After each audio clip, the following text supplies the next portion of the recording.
welcome back to Buffs and Nerfs. You got with us, as always, Sam Hall. How you doing, buddy? I'm doing great. How are you doing today? I'm good.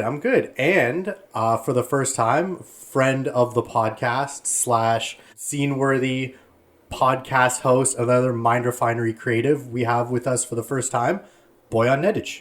Hey, happy to be here, and as I also edit these things, I'm happy to be able to respond and talk back and contribute to a conversation instead of just be frustrated that I can't say anything when I'm listening to you guys for hours on end. So yeah, happy to be here. And probably listening to us and like fact checking us and being like, oh, they're so wrong. God, will they shut up? You know, I will give you guys credit. There's a few times where I'm listening, I'm like, how the fuck do they not know that or about that game? And then like as I keep listening, I'm like, oh, okay, no, they do know. It just took a second. So you guys are pretty on the ball. Yeah, you get there eventually. You know, there's a few tangents here and there, but you're good. All right, we got the geek hood pass from Boyan. Thank you.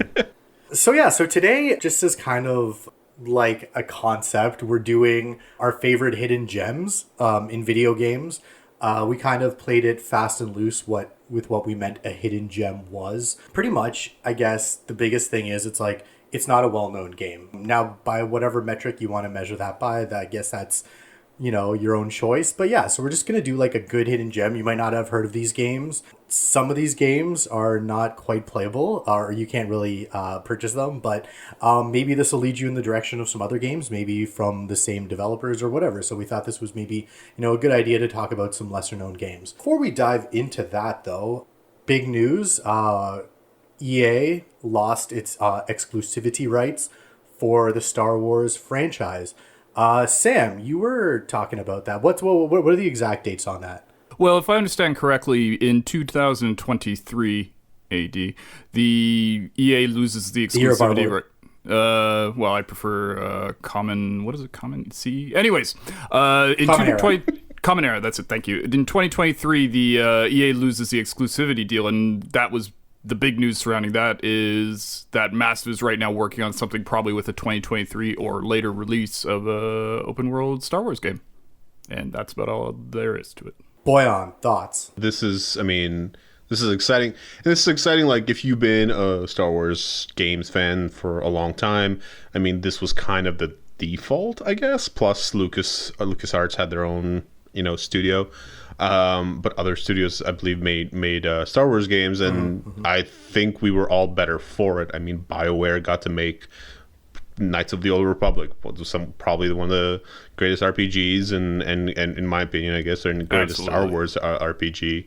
Actually, I'm a fan of the second one even more than the first one, but because it like goes into Grey Jedi, which no other Star Wars property has ever done, and it was really, really cool. Anyways, I think it's exciting because a lot more studios can come up with good ideas. I think I didn't like their move ever when they went only to EA.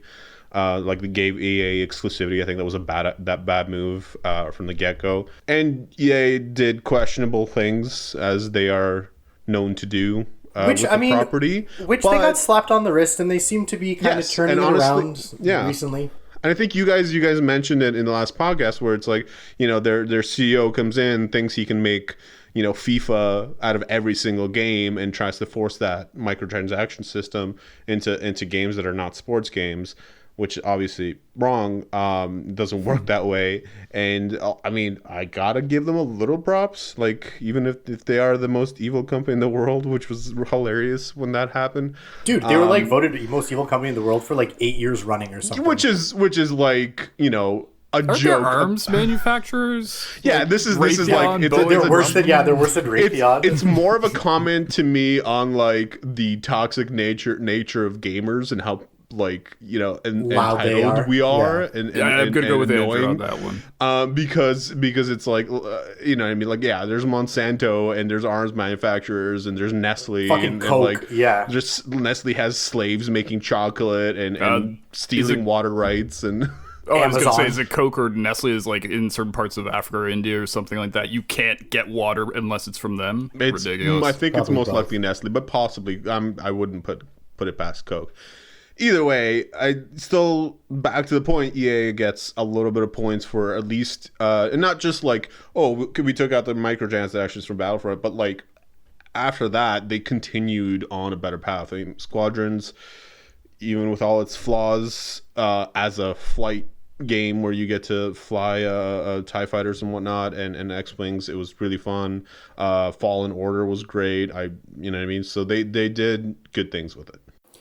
Yeah, it's like you touched on it. It's definitely a thing that's better for the consumer, because even though you have like EA with all these like different studios where they're all kind of producing a game and it breeds a little bit of like internal competition, this is going to really ramp up that competition, which is always better for the consumer.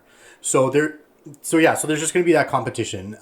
That I think that's variety. Yeah, and variety. It's like you have all these like you said back in the day, you had all these different sorts of Star Wars games that, you know, spanned all these different sets of genres. And then with EA for the first 5 years or whatever, they had the IP. Aside from mobile games, the only games we got were Battlefront 1 and 2. Like, what the fuck? And then there was like, I think some like Star Wars Lego games and shit. Yeah, and that's that's also like too. Like I didn't even realize it, but like when you look at the timeline, they sat on that property for a while and did fuck all with it. Yeah, you know what I mean. Compared to how many games we had before EA took over. Exactly. Yeah, Sam. What are your thoughts on you this? covered it.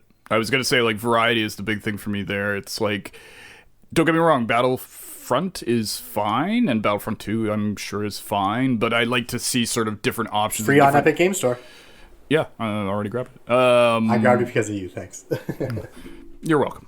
But yeah, I think the biggest thing out of this is not just competition, but competition and variety. Variety is the thing I'm looking forward to. I want to see people doing a lot of different things with the IP. Not necessarily just a gigantic, monolithic, big AAA games like the Battlefront series, but it'd be nice to see sort of like small independent games, like maybe some kind of little RTS strategy. I don't know, but like, you know, different games in that genre. I think how blanketly open the IP is a concept. Like it lends itself to many different genres of games, and I'm hoping what'll come out of this is, I don't want to say a plethora of crap games, because, you know, if you set a ton, there'll be some garbage in there, but like at least a dozen solidly designed games of different genres for different interests. That's what I think is the best part. Also, I feel like if you're a company that got a hold of the Star Wars IP now, like all eyes are on you, right? So it's like it's going to be less of a case, I feel like, where it's like, oh, you just acquired this IP. Let's like shovel something out. Like, let's just release some shovelware,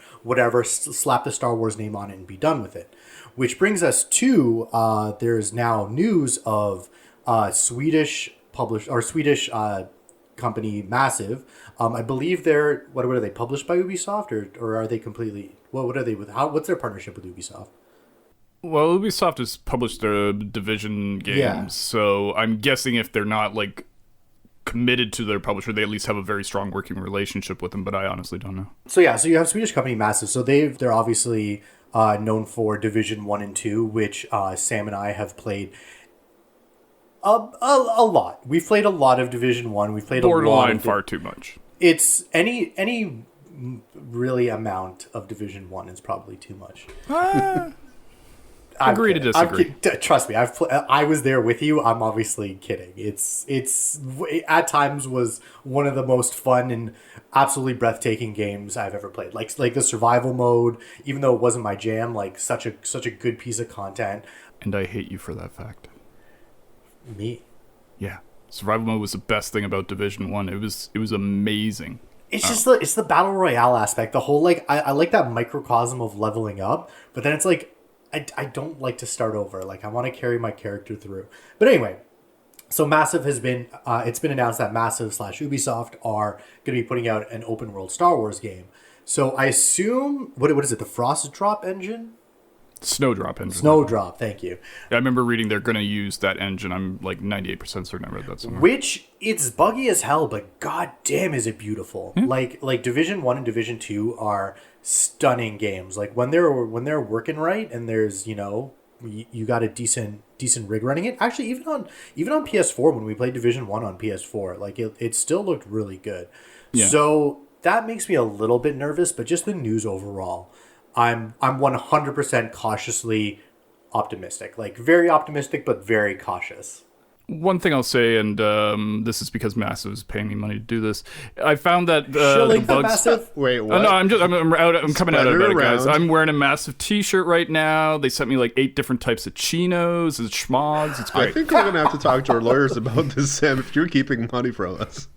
It's just free clothing. Listen, it's been a rough year. My clothing budget is terrible. Sick chinos, bro. You should see the stuff that Nintendo sent me. Anyways, one of the things I'll say to their credit is that from Division 1 to Division 2, the engine definitely improved. Now, I'm not...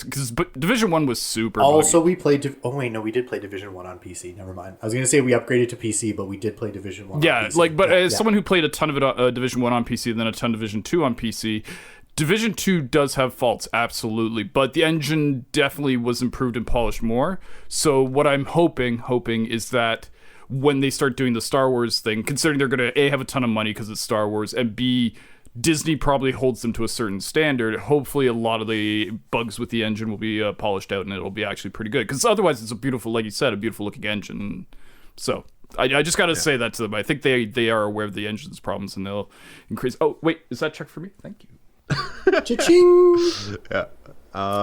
Writing staff is earning their money today. I just pay them peanuts, literally. Yeah.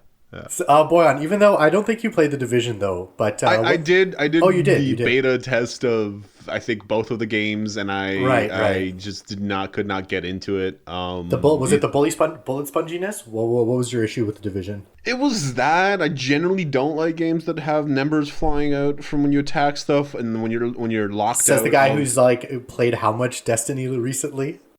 Well, I mean, yes, I said I generally don't like that. I know. I also like that was also one of the hurdles I had to get over with Cyberpunk is that I just don't like that kind You of can system. turn that off, by the way. Oh, I turned that off early on. God, thank God. And you can turn that off in any game, pretty much. I think you can turn it off in Destiny, King. But it's also, and the big thing is also like getting locked out of content until you're a certain level is just like kind of ridiculous for me. It's just, anyways, yeah, I could never get into it, and I didn't. That's like, fair. I wasn't playing It's it not on for console everybody and stuff. So, it's also like menu hell as well. Like you're sitting there like sorting gear for. Yeah, I mean, I like the premise. And I think it was a beautiful game. I don't mind zombie stuff or whatever. No, it's not that zombies they called. Yeah, it's society's collapsed and Society so everybody collapsed, forms but yeah. gangs. but it's 100% just and... No, it's just humans. There's no Wasn't zombies. there a at all. disease? There was a disease. Yeah, there was Well, a disease, virus but it's killed like a everybody. flu. It's like a flu. And it made people go like, I'm going to join a gang and strap an explosive to myself and charge at the paramilitary people because that's what. And then we're gonna Right. storm the Capitol building. You can see how much I cared about that game, though. Yeah. And I just to kind of to bring it back, and something I wanted to mention is like the other thing that sort of is exciting to me about this Star Wars like open license deal, or not open license, but like open to everybody. Couple things. One, with all the content that could potentially be made, maybe there will be some, like they'll start exploring things about the universe in the past and stuff that isn't connected to the movies. Whether it may be canon or not, it could inspire some interesting things in the movie universe, in the series and whatnot. It has in the past some of that content, and maybe we'll see more Knights of the Old Republic. I love the Old Republic universe. There's going to be a TV show coming out. It's not, but that's not. It's early High Republic or earlier whatever this Republic that fell. It's it's when Palpatine became Palpatine, like, you know what I mean? Oh, so it's only a few hundred it... years before or something. Oh, okay. So sorry, like I thought that. Oh, sorry. Finish your thought. I think it was like it's his master that it's set around Darth like Plagueis, that area. Plagueis, maybe I think it might be Plagueis or like maybe Bane, but it's not Old Republic. It's not like thousands of years ago Old Republic. Which that whole world is just ripe for the taking right now. Well, I thought that was so where Disney was going. I mean, I thought I read something saying Disney is basically turning away from the Skywalker era, for lack of a better term, and sort of the stuff leading up to Skywalker and after Skywalker. And I heard they were Knights of the Republic is like thousands High of Republic, years, which is thousands of years ago. Oh. But Knights of the Old Republic, I think it was only like ago. several hundred years ago or something. So it still has like there's still like, oh, how did this? I think it's still like I think the show's called Acolyte, and I think it's about like that era, how that affected. Like you can kind of connect that to how it affects this era of Star Wars, like the modern whatever era of Star Wars. So I don't think it's set into that like Knights of the Old Republic era. I think so the show's called that. Acolyte, Yeah. and it's about the Hive enemy from Destiny. Yes. It's like a single camera, like Curb Your Enthusiasm, but you're a Hive guy. It's like, I could come up with jokes, but my guys will work on that. I'll have it for next time. Yeah, give them a break. Like, go, they need a second. They've had a week.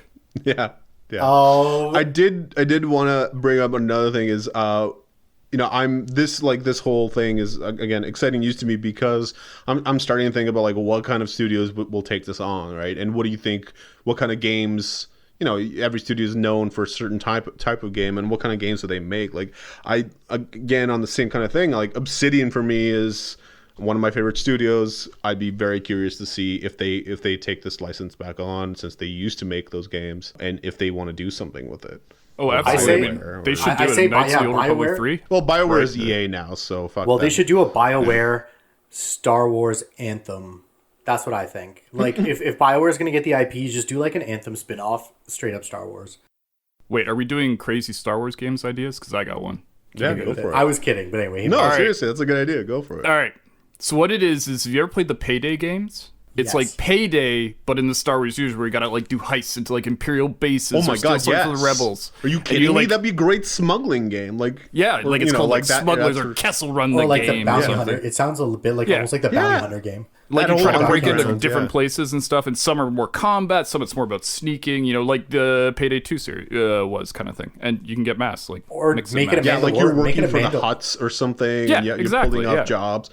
That's so cool. I'd Or love become to see like the that. Mandalorian and just like go from like planet to planet, just fucking doing missions and shit. Yeah, and there's Instead of a there's baby, so Yoda, much you got a baby Wookiee. there's so No, much no. gamification Baby Yoda. around the Mandalorian too, Grogu. in terms of Grogu.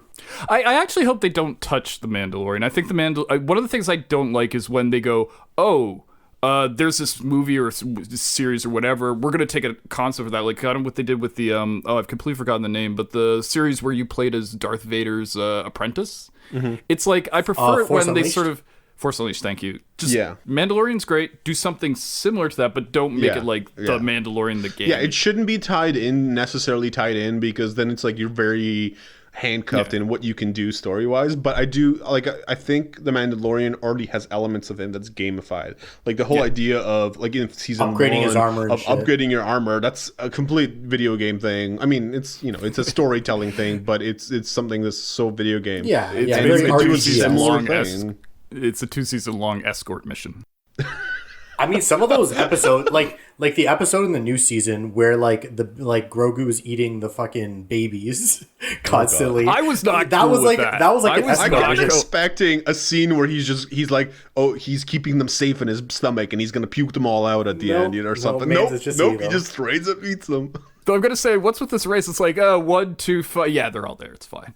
Like I found that whole thing. I know it was played for jokes, but I was like, this I know. We mean, talked man, about it it. could You be were well. like genuinely aghast. You were like clutching your don't know, pearls like, about it. It's kind of like the whole fish frog thing, right? They lay so many eggs, right? And it's the idea of they survive. The reason they lay so many eggs is so that when predators eat them, there still will be enough left over like caviar. that will Yeah, but propagate I the mean, race. she hired the It's like caviar. Mandalorian to escort her babies, and she didn't say, what, Yeah. if on the way I lose a couple, it's fine. I It's- got a ton yeah, of it's- Yeah. I don't know. It is weird. Grogu's a Like monster. the nature side of it makes sense, but when you kind of apply that to like a conscious, I think this is Grogu's intelligent first step down the species, dark it's side. kind of weird.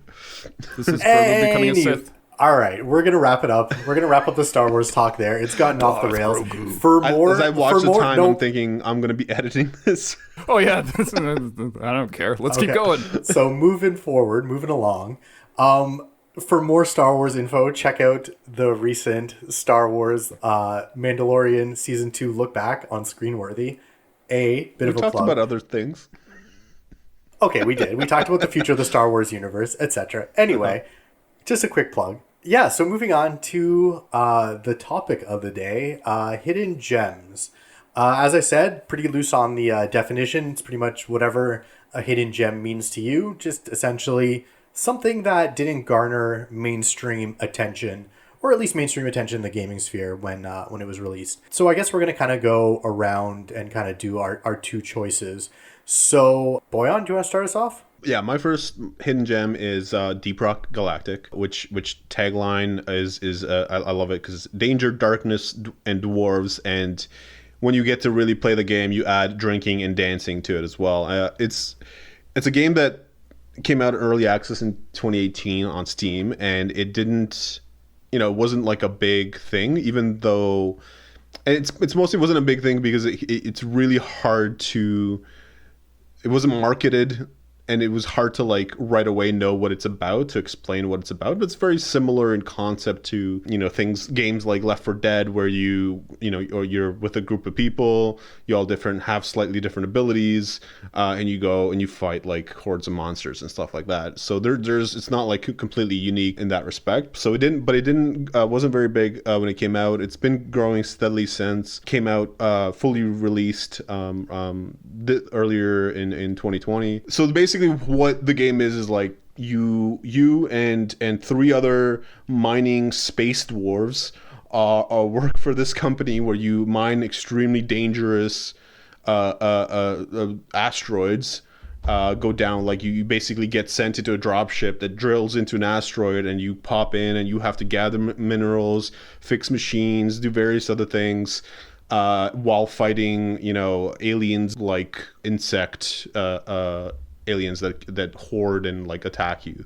And each of your squad mates has different abilities, and it's procedurally generated, so it's always something different. There's several all sorts of mission types. You get all sorts of things, and you go back to your station, you upgrade your stuff, and then you go back in for another mission. And if you need a little bit of time in between, like if you're waiting for your friends to upgrade their gear, you can drink at the bar and dance to the jukebox and play games and turn off the gravity and just like all sorts of the game doesn't take itself really seriously. The beer, even because they're dwarves, so they drink beer and ale, they even gives you like bonuses, or it'll like turn you small, or one of the beers will teleport you outside of the space station that you're on, and you'll die and then wake up back in the med bay. And and it's got so many similarities to existing games in terms of like aspects of it, like the team play and the hordes and all that, and upgrading your gear constantly, and different classes and all that. But it's kind of very unique in what it does, and it's a really fun game to play with 4 other people or 3 other people. I've definitely heard about this game. SkillUp put out a review on. I know I dropped Skill Up too much, but he put out a review on it, and it just seemed fucking fantastic. Yeah, like it just looks like the perfect party game to play with your friends, especially now, obviously, with, lockdown part 2 happening. That's kind of gaming from home with friends is even more popular than it even has been. So I know it didn't do too well when it first came out, but how's it doing now? I think, since it's basically it went through official release, so it's out of early access. When did that happen? Sorry if you said that already. I missed it. No, it says this came up on Xbox Live in May. So I want to say it was the official release was around May of 2020. So it's been doing well as far as I can tell. I've certainly, because I played the early access, I got a little bored of it, and I went back, and there was so much more content, and so much of the stuff was fleshed out. And I play it anytime I can gather enough people to play it that have it, I'll play it, because it's a fun How much is it? Game without. I think, I want to say it's like $40, maybe less, maybe 30. So we should all round figures that. Canadian. In Canadian, yes. I can look that up, but it's not very expensive. They probably are still, but when I bought it originally, it came in a 4-pack, so you can also get an additional deal on top of that if you're buying for a group of your friends. But it's just one of those games that I have hundreds of games in my Steam library, but it's one of those games I never uninstall. Hundreds? Yes. Wow. I never uninstall, because it's just like, it'll just come one of those like casual, like, hey, let's drop in and play a few rounds of this.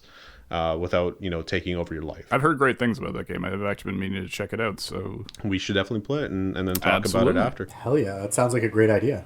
Definitely grab that. So I guess, Sam, do you want to hit us with your first choice? Sure. Well, we were talking about the parent IP from the parent company of this game, Disney. Disney in 2003 on August 26th, released a game called Tron 2.0. This was before the Tron sequel Revolutions, Tron 2 Boogaloo, what was it called?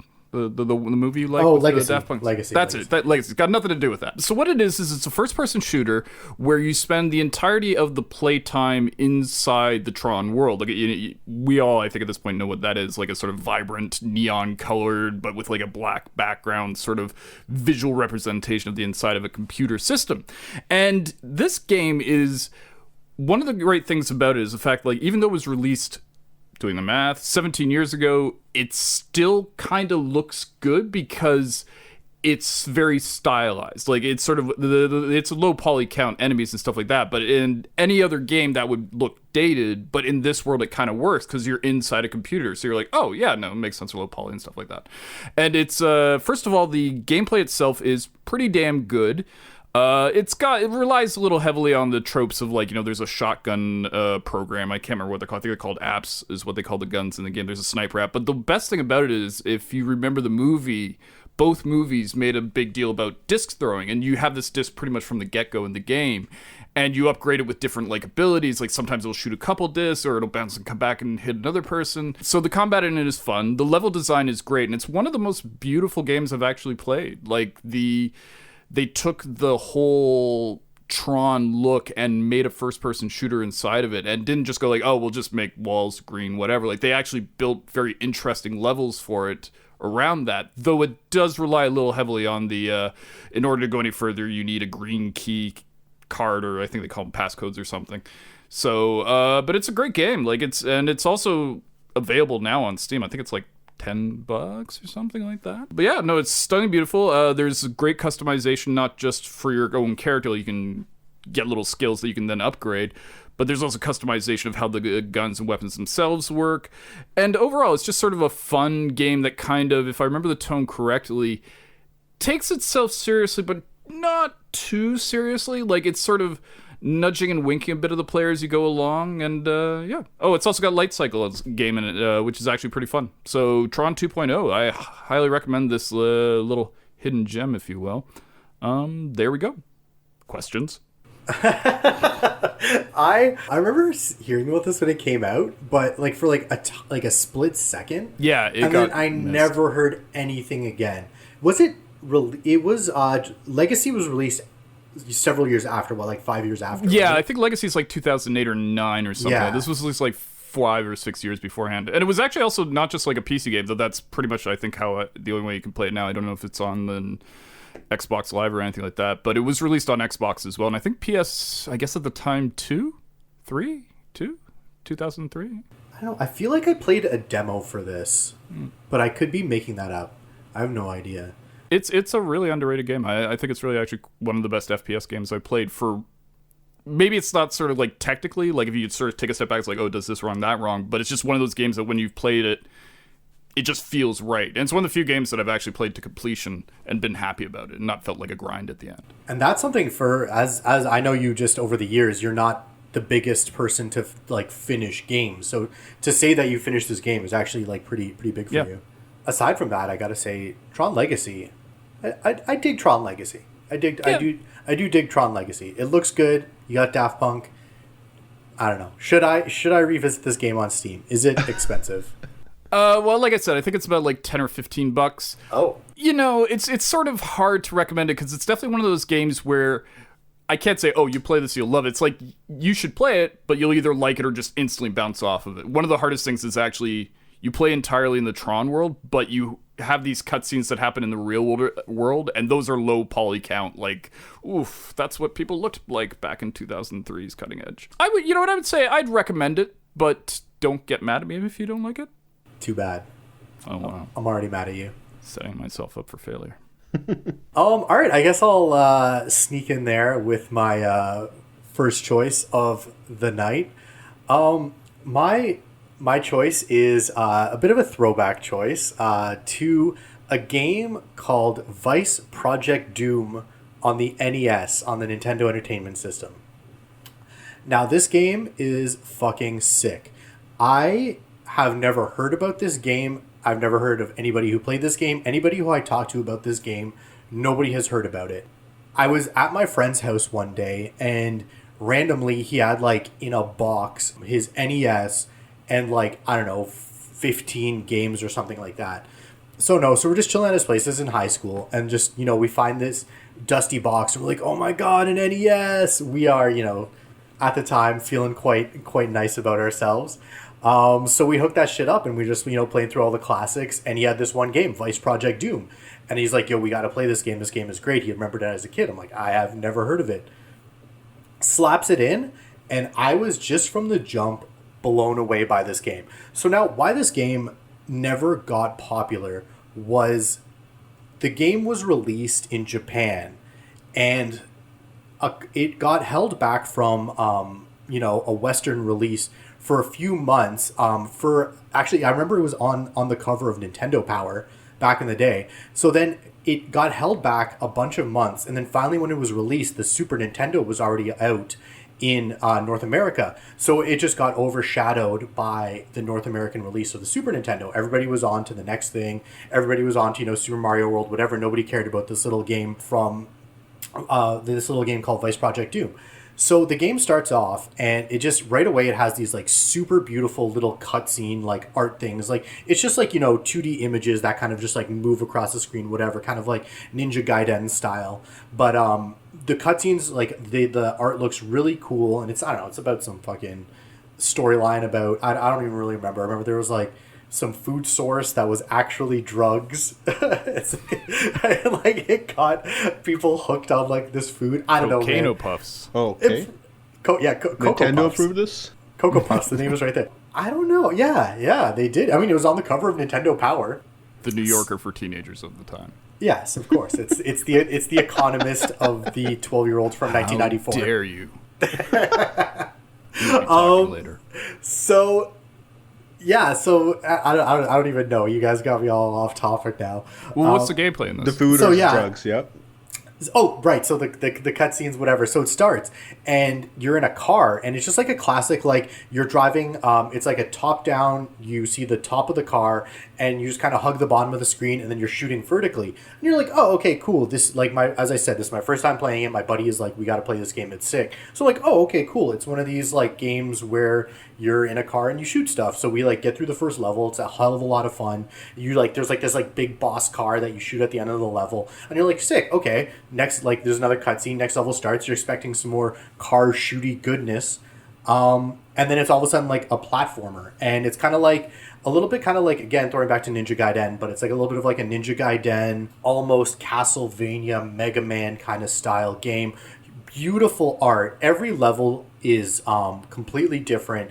Every level has its own like kind of flavor, and you're this guy, like the main protagonist, and you have three weapons. You have like a whip, a ranged grenade that you kind of lob at an arc, or like a very short range gun, like a pistol that shoots like, I don't know, like a couple meters ahead of you, but it's not like, it doesn't have like a huge range on it. It's like a little bit more range than like, I don't know if it's like a whip or like a chain or something. Anyway, so you have these three weapons that you can switch between on the fly, so that already adds dynamic to it. And then the level design's great. You have enemies that really, you can tell like, oh, this enemy I'm supposed to use the grenade against. This enemy I'm supposed to use the whip against. Like, you can definitely just like tell how the design of the game was just kind of like how the enemies were reflective of the method, like of the methods that you had to take care of them. Anyway, so you play like a couple levels of this like the side scrolling platform or whatever. You're going up and down ladders. There's like little jumping areas, whatever. It's like standard Nintendo platformer, again, looking gorgeous the whole time.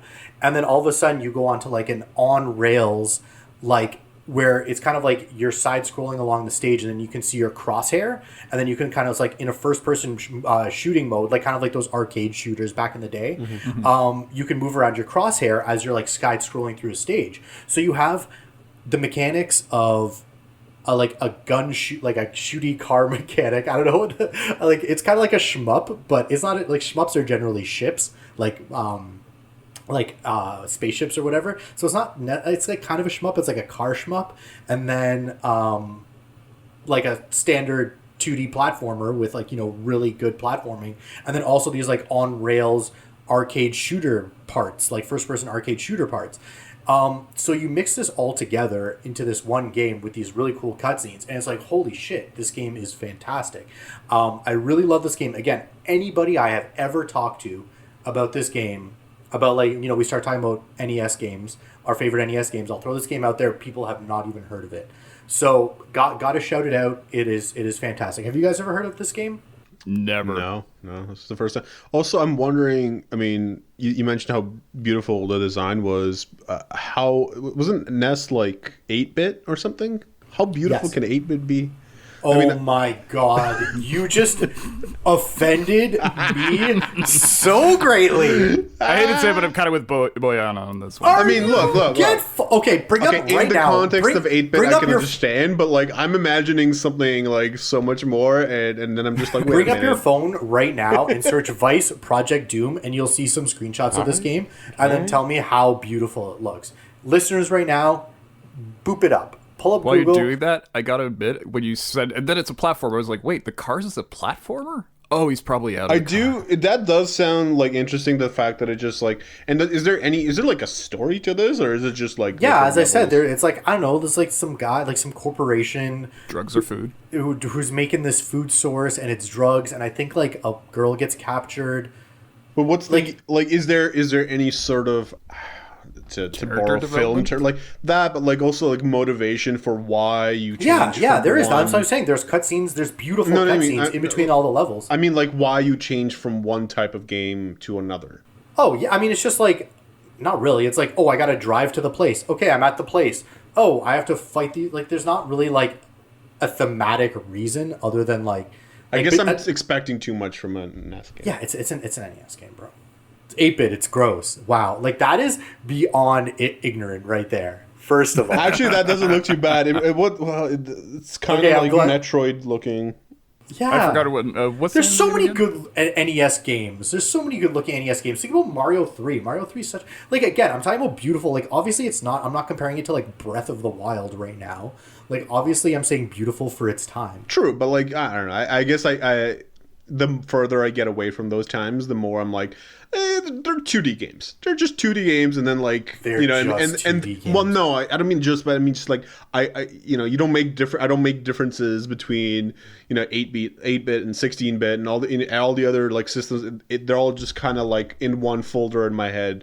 Old 2-bit games, or not 2-bit, 2D games, and it's just like in that folder, I know of several games that Welcome to Boyan's first Buffs and Nerfs podcast, even and now last I consider Buffs them and Nerfs podcast. Is a 2-bit game? It was nice. It was nice to have Boyan for his only Buffs and Nerfs podcast. It was great. Well, again, I'm not insulting the games. I'm just saying that. Like, I know. Even I'm fake offended, even though I'm like actually 60% offended. I just looked at a screenshot here, and it says, "What's going on around here? Christ, they're swearing in this game." Swearing? They are taking the Lord's name in vain, which is actually for Nintendo too. They're like really against religious iconography, so that's actually weird that got through. Weird. I guess they were. Well, you said it was a late release for the NES, right? And at the time the Super NES was coming out, so maybe they were just literally like, "Oh, we don't care about that." Ship anymore. it, yeah. Yeah. Maybe for the localization, but yeah. So as a cap to the story, so my friend and I had found this game. It was actually a couple friends and I. And everybody had gone to bed, and then it was me and my one friend Colin. We stayed up till like 4 a.m. So the mechanics of the game are you have 3 lives to beat a level. If you beat a level, the checkpoint is the beginning of the level. You can die 3 times, but you can restart the level as many times as you want. And you like once you lose a life, you just lose a life. You don't have to restart the level. You just like lose a life during the level. So we got to the last level, and we get to the end. We get to the boss so many times. We get to the boss. We get to the boss. We get to the boss. We fucking beat the boss. We're like, yes, finally. It's like 4 a.m. The boss has a second phase. We're like, no. So like we go through again. Get to the boss. We get to like this is like literally like 4 or 5 in the morning. We get to be like so proficient at the boss, passing it back and forth. And like we would get to the second stage so many times, finally beat the second stage of the boss. Beautiful cutscene. It's fucking 5 a.m. Beat the game. Yo, the boss comes back with like this like big massive final form. After like we thought there was a final cutscene, we're like, all right. Like we tried it a bunch of times, just got destroyed. We're like, all right, it's 5 a.m. Like I need to go home. So still to this day, I have not beat Vice Project Doom, which I've downloaded the emulator on like, laptops and like my computer and shit before, and I played it through again, and it still holds up. It's a fantastic game. I still have not beat it. I've got to that final boss a few times, but just can't pull the trigger on him. Someday, anyway, man. We'll see. I would revisit again.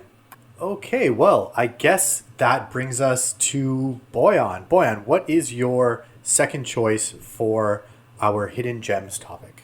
My second choice is Satisfactory, which I guess for those who play these kinds of games, I wouldn't, maybe not a hidden gem, but I think overall it is. And by these kinds of games, I mean, like, if you've played or heard of Factorio or Jesus, I don't know what's the other one. It's similar games like that where basically it's hard to explain, but it's a factory management game, but which sounds super boring. But honestly, it can be really fun and really involved. It sounds stressful. It can be. So you get basically in Satisfactory, you land on a alien planet, and you have to survive here. Although the survival mechanics are very, very thin, but basically you have to create this factory system and you're researching stuff, you're gathering materials by hand first, and you can do this with friends as well, so it's faster that way. But then you're gathering materials with machines, and you're using those materials to make other materials to make other machines, and you're automating all this. And then once you get to a certain sort of level like that, where you're trying to automate this process and make it efficient and gather all the things you need, but at the same time you constantly need more resources and advanced resources, so you have to also explore. And you start off on foot. Later on, when you can create vehicles, you create vehicles, and you go into these like massive caves and jungles, and there's all sorts of dangerous plants and creatures and animals, and you're creating, once you get there and you find this stuff, you create these outposts. You have to find a way to get it back to your base, and eventually you build a space elevator and you're sending stuff up to space. And it can be both relaxing in the sense that you're just, it's not a super stressful game once you have things figured out. But if you ever look at like images or videos of this thing, of this game, when you get to a higher level, it's like a bowl of spaghetti of these like what do they call them? God, spaghetti? No, it's like mechanics. What's that thing in a factory? The conveyor belts. Conveyor belts. Okay, so it's basically a spaghetti of conveyor belts going from one building to another building, splitting off, connecting, and it's just.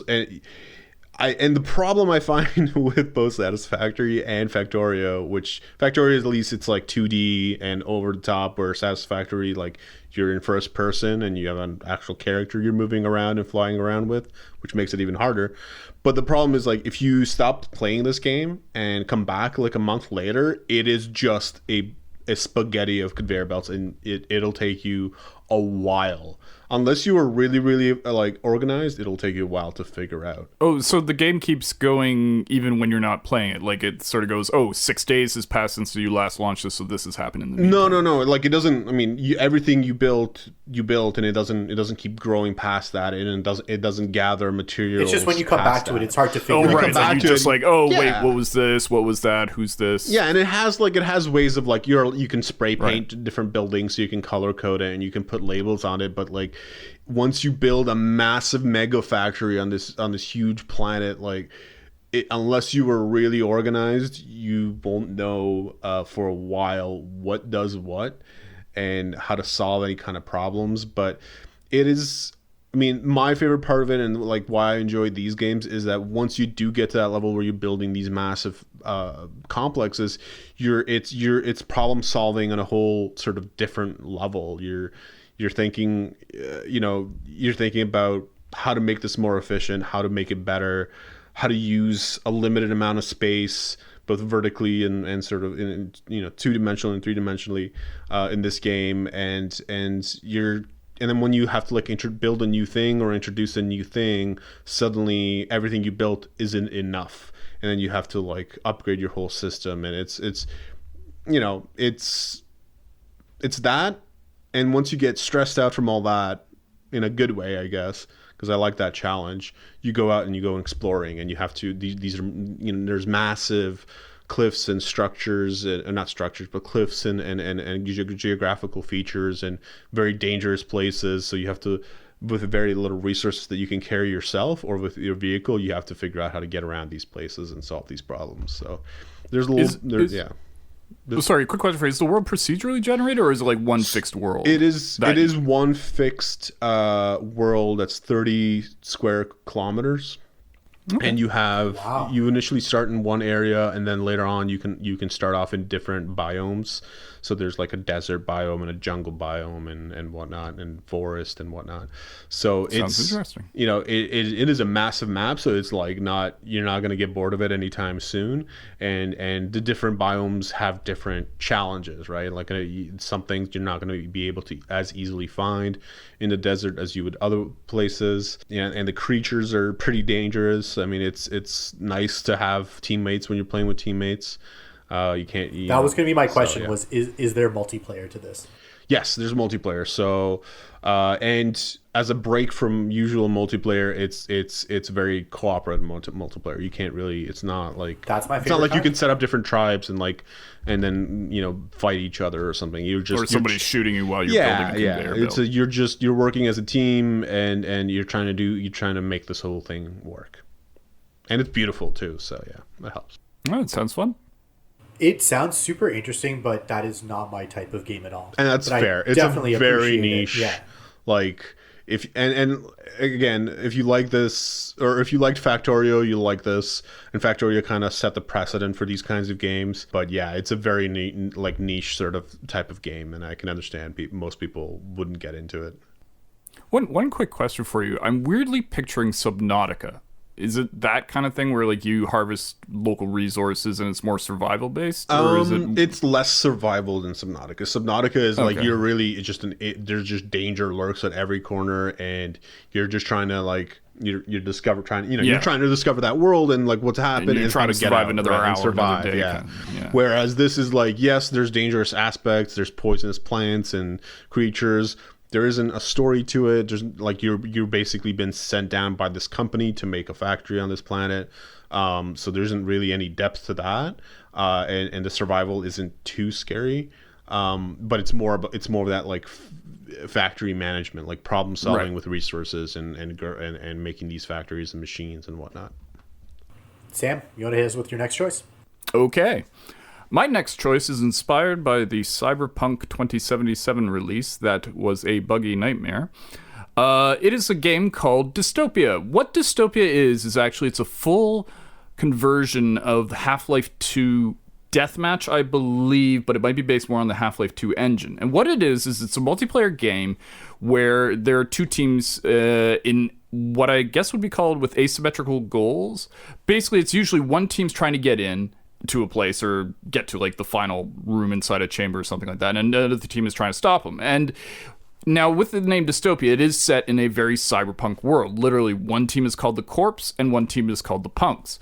Now what makes this game interesting is, first of all, there are like the concept of defending a thing is not like unique or anything like that, but there's two things. One, the customizability of the of your character. You're not playing like a set like in Team Fortress 2 you play a pyro, a heavy, a medic or something like that.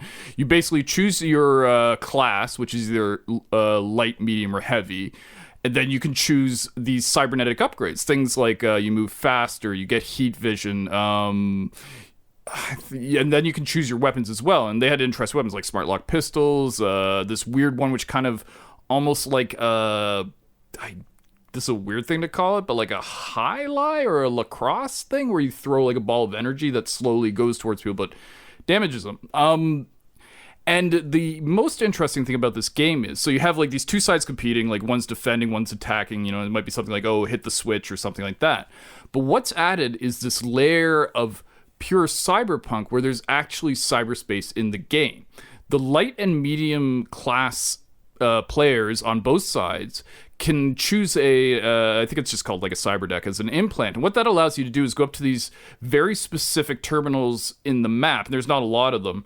And when you log in, you're suddenly jumped into this world that's going on a visual theme here. It's kind of like Tron, where it's very much just like very low gravity, sort of cubist kind of world with like different high, like bright neon colors, yellows, red, blues, that kind of thing. And in there, you do things like, oh, I'm going to open the gate for my friends, or oh, I'm going to keep the gate closed for my enemies, because you're fighting the other deckers, is what we call them, if I remember correctly, will come in and try and stop you. So like if you're a punk, you're trying to open a door, let's say, and then the decker player will come in and try and stop you. And then the interesting thing is while you're in the cyberspace world, you're still in the real world. You're literally just standing in front of this terminal looking like you have a migraine. It's weird. Like you sort of hold your hands up to your temple, and people can come along and kill you that way. So your teammates have to keep you protected while you're trying to achieve a goal. And there was a whole bunch of maps for it. And what was also great is it's I don't know if fan base is the right term for this, but it was a totally community based game. It was originally, when it came out, there was literally just one map, and then I think the developers released another 2 or 3 maps. But by the time I stopped playing, and this came out a long time ago, back in 2005, I think was when the first playable build came out, and its official release was 2007. But by the time I stopped playing it around 2008 or 9 consistently, it had like 8 or 9 maps, a bunch made by the community, and they were very different. Like they had like weird goals. Like one was to fire a laser in a mining tunnel, and the other one was like you're just trying to raid a corporate headquarters. And it was such a great game because you never could rely on one strategy. You never were like, oh, I'm an engineer, I'm just going to build turrets. Oh, I'm going to do this. Like you had to like constantly be thinking on your feet and going like, oh, you know what? Since this is happening by the enemy team, I've got to stop doing like the light thing, and I've got to go to a medium or heavy because we're getting our ass kicked. Or, oh, we're rolling over them. Now I'm going to push them a little further by switching back to a light, get it in cyberdeck, and change stuff in the cyberspace, which affects the real world. It's a beautiful game, and the fact that it was made just by like modders, and the price is free. If you have Half-Life 2, you have Half-Life 2 Deathmatch, so you can get Dystopia, and it's great. It's one of the best multiplayer games I've ever played. And I was just reading a little bit about it to see more and to see what you're talking about visually. Apparently, it's still getting updated. So yeah. What? Yeah, it's still playable today. Yeah. Oh yeah, and it's definitely like dated. I mean, it's like it's Half-Life 2 era look, and it was one of these games where like, one downside I'll say to it is if you had good people playing, and especially since it was such a community thing, it wasn't like, you had a bunch of randoms coming in. By the end of it, like I was in a clan that was playing, so we'd all be on the same team playing against some people who'd come in. You'd feel bad because you'd know what to do and you'd be super coordinated, where it's a hard game to just drop in, especially if you're playing against like people who have played it for a long time and played as a team. But I mean, it's a great game, and if you're out there and you have a PC, you can play this, you can run this, don't worry. It's like from an engine from 2016 years ago. It is entirely playable by your computer right now. You might even have to set a different compatibility mode just to play it. I'm going to say yes to that, but I don't know enough about that stuff. I play games, I don't compatibility admin right click. Yeah, no, it's like a properties thing, and it's it's a great game. I can't remember enough. And if I can just add a sob story now to this. In 2004, I had piano music. Please, yeah. Boyan, start the violence. There we go. In 2004, I had a severe workplace injury, and I actually broke my back. And so for about a year or 2 after that, the insurance companies and everybody was talking about one thing, and I had no money coming in. I was living off my savings. I was living in the basement of essentially a house my parents owned, and it was like I had no money coming in. I had nothing. So I started playing this game, and I gotta admit, this game got me through like 6 months or a year or 2 of real shitty living, getting used to my new like disability and conditions. So it was fantastic. It had a great community. I mean, some people were jerks, some people were great. But it's a great game. Like, I really can recommend it. Now that I'm talking about it, I'm probably going to reinstall it and give it a shot again. The only downside is I think it's only keyboard and mouse. I don't think they ever had controller support, but that may have changed. I got that little app. I can fix that. I feel bad now about saying cue sad piano music, because that was legitimately sad. Was it? So insensitive, Andrew. So insensitive. So mad my controller fell off my desk there. Sorry for the noise, everybody. Yeah, so I guess that'll take us to me, the last choice of the evening. It's a game where this is where I was kind of saying like it's kind of like a fast and loose definition of hidden gem. This game kind of has seen a little bit more of a cult following since the years it came out. It came out for PS2 originally. It's a game called Beyond Good and Evil. It's an Ubisoft game. It's made by Ubisoft, the French division.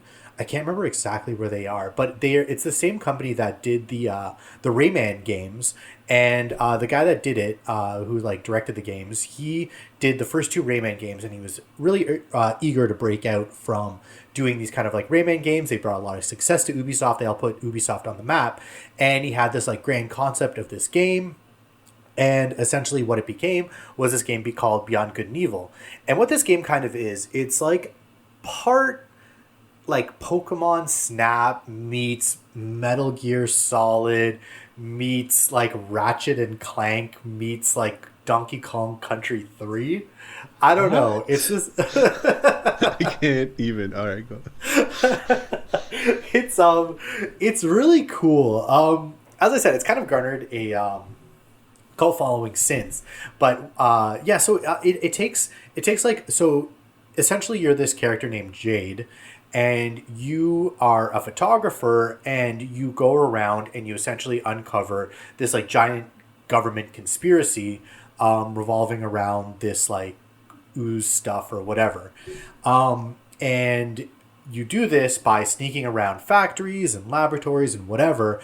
There is combat, but that's secondary. And then you have to go around and you have to like take pictures of shit.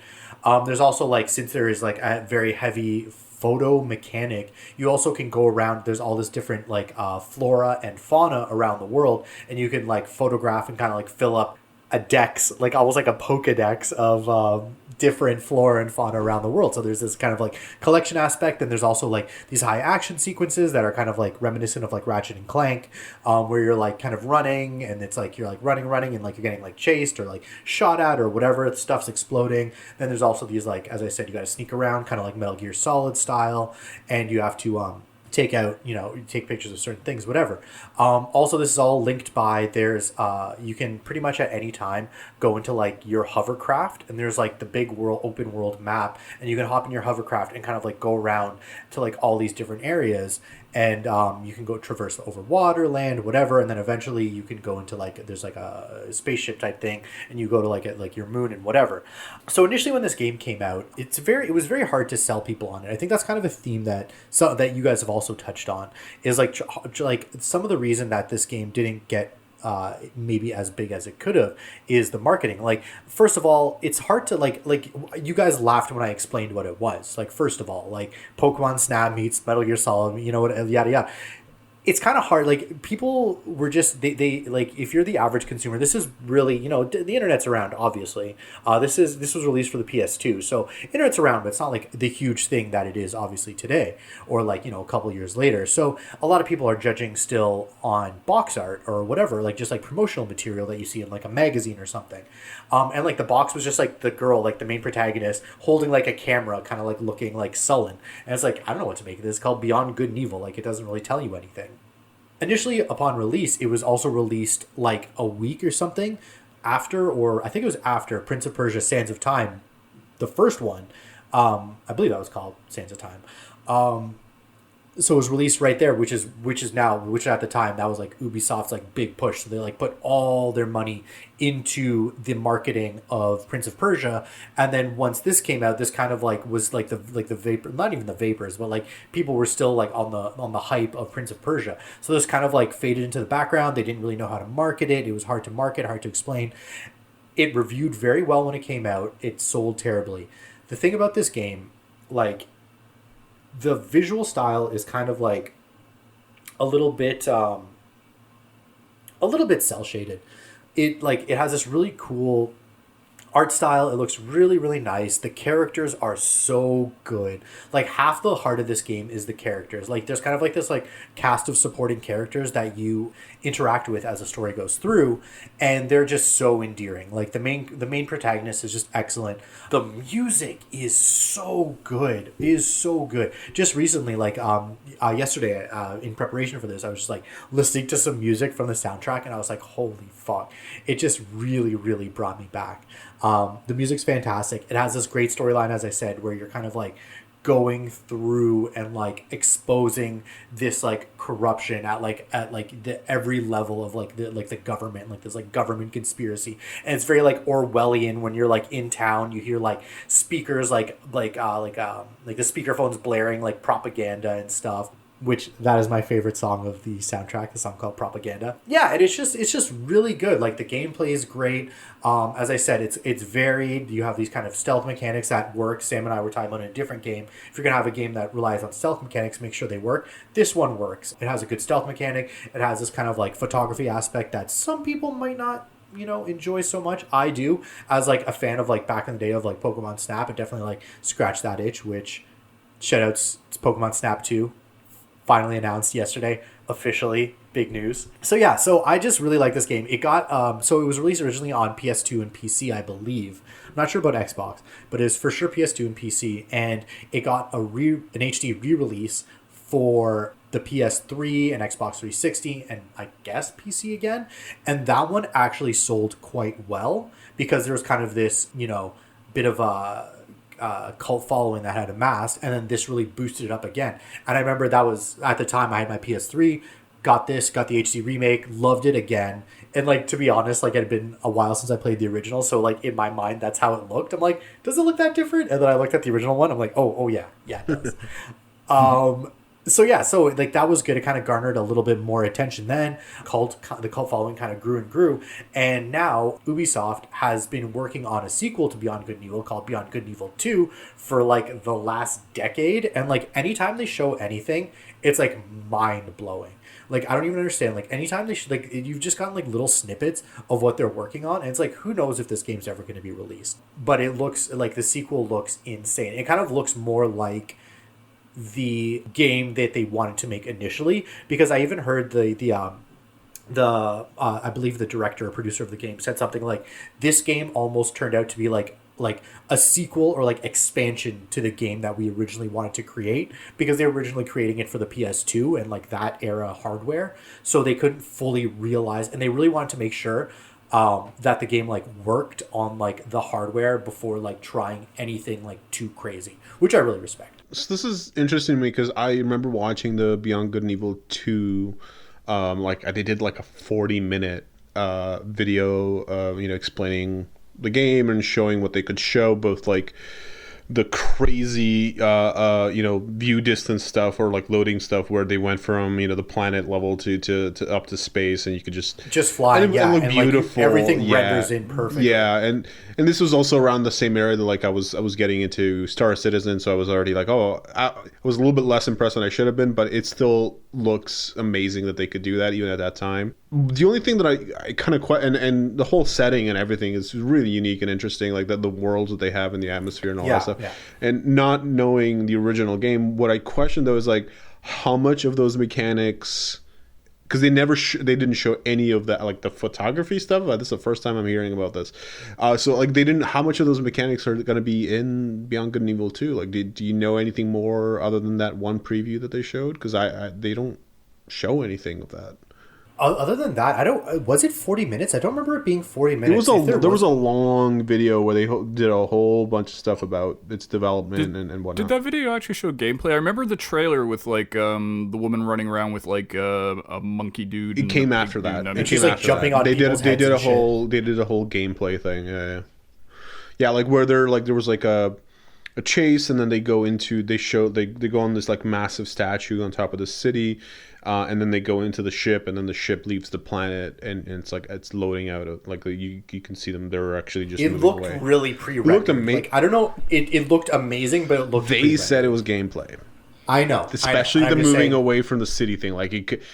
I don't know, but what I'm wondering though is like how much of it, because like, you know, part of what you bring up with it with the original is that like, and you know, you're trying to give me this like list of comparisons of what it's like, but like it made me more confused than anything, because it's like, yeah, whenever a property is something unique and different that doesn't really have anything similar that came out before it, it's really hard to market it. It's really hard to sell that original. Exactly, so I'm not surprised it didn't do well originally. Also, female protagonist, and she's not like I'm talking like, you know, early 2000s aesthetic. Yeah. She's not like Lara Croft, or like, you know, she's not like wearing like some like scantily clad. Yeah, she's not a female protagonist made for young boys. So it's kind of like Alex from Half-Life 2. Yeah, I think Alex came out after too, right? So if anything, Alex is based on exactly. So she's kind of like, you have this like character on a box art, and she's not like some like broth like bits or whatever. She's like more of like a real, like, not saying that Lara Croft isn't a realized character, but she's like, you know, a fully realized character. She's kind of like, you know, it's just harder to sell to, at the time, your average video game buyer. I'm wondering if they're going to keep those unique aspects, and I'm going to say or if they're just going to like make it a little bit more. You know, normal, accessible, yes. Well, my big concern is the fact that, like you said, the sequel's been in development since pretty much the first one. Like, it's gone through now 2 full generations of a console.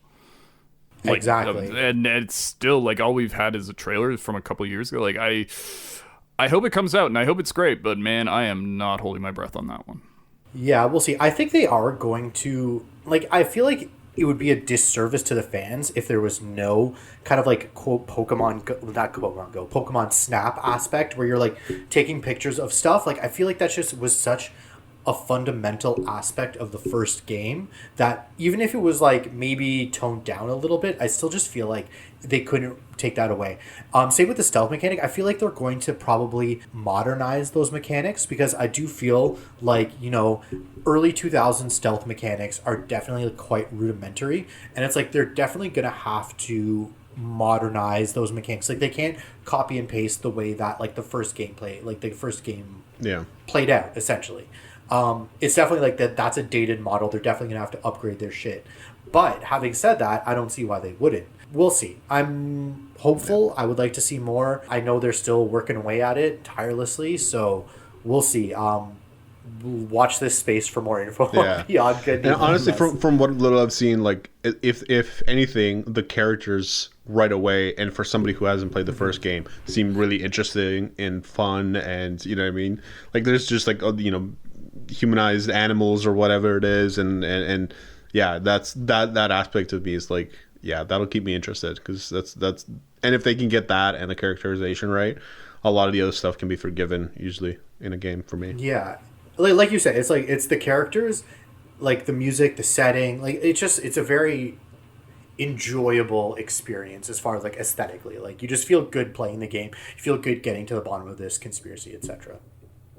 But yeah, so I guess that kind of wraps it up. We did have some honorable mentions for hidden gems, but we have gone on far too long. Maybe we'll do a part 2 of this podcast if people like it. But yeah, again, I want to thank Boyan for joining us here on Buffs and Nerfs. I hope you for the first and last time. Last time for your degradation of 8-bit technology. It's unfortunate that our friendship had to end like this, but yeah, it's been fun. I'm just glad I could be here for it. Yeah. And yeah, Sam, co-host with the most. Thank you as always. Thank you for hosting. Thanks for having me, guys. All right. Cheers, boys. Have yourselves a good one. You too. Take it easy, everybody.